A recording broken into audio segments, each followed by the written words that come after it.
ஒரு பலாயிரம் மக்கள் தொடர்ச்சியா எந்த அரசாங்கம் ஆட்சிக்கு வந்தாலும் அவங்க கஷ்டப்பட்டுட்டு தான் இருக்காங்க.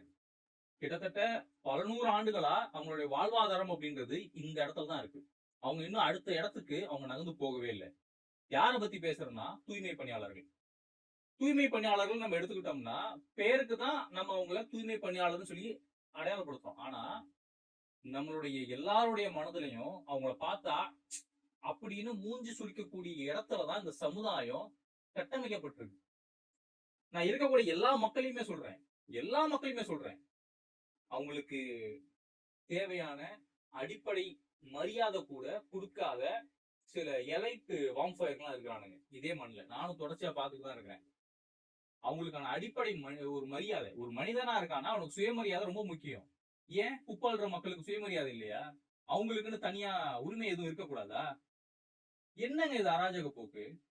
தமிழ்நாடு அரசாங்கம் அப்படின்ற இந்த இடத்துல எந்த கட்சி ஆட்சிக்கு வந்தாலும் அந்த மக்களுடைய வாழ்வாதாரத்தை உயர்த்துறதுக்காக இவங்க எந்த ஒரு முன்னெச்சரிக்கை நடவடிக்கையும் எடுக்க மாட்டாங்க. எந்த ஒரு விஷயத்தையும் முன்னெடுக்க மாட்டாங்க.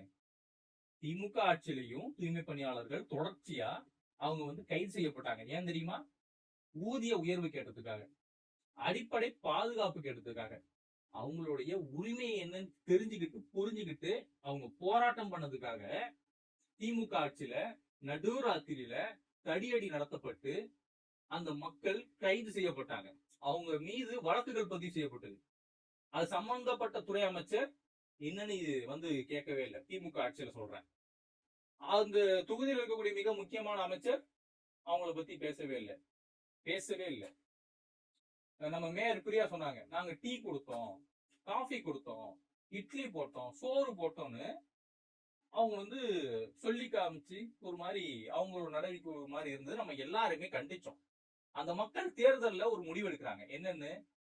திமுக அரசாங்கம் சொன்னதை செய்யல அப்படின்ற ஒரே காரணத்துக்காக, எங்களுடைய உரிமையை நாங்க சொல்றோம், அதை கேட்க மாட்டாங்க அப்படின்ற ஒரே காரணத்துக்காக, எங்களுடைய வாழ்வாதார உயர்வுக்காக, எங்களுடைய குடும்ப நலனுக்காக, எங்களுடைய சந்ததிகளுடைய வாழ்வியலுக்காக அவங்க எந்த ஒரு முன்னெச்சரிக்கை நடவடிக்கை எடுக்கலங்கிற ஒரே காரணத்துக்காக அந்த மக்கள் 2026 சட்டமன்ற தேர்தல்ல தாவேகா அப்படின்ற ஒரு கட்சியை ஆதரிச்சு அந்த மக்கள் ஓட்டு போட்டாங்க.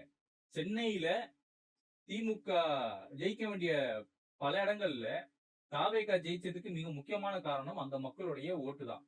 அது ரொம்ப ரொம்ப முக்கியம். யங்ஸ்டர்ஸ், ஜென்சி அப்படின்னு நம்ம எடுத்துட்டு போயிட முடியாது. சமூக ஊடகங்கள் அப்படின்னு நம்ம எடுத்துட்டு போயிட முடியாது. தூய்மை பணியாளர்கள், பட்டியலின மக்களுடைய வாக்குகள் தான் தாவேகா அரசாங்கத்தை சென்னை அப்படின்ற இந்த நகரத்துக்குள்ள அவங்கள வெற்றி பெற வச்சுது. ஆனா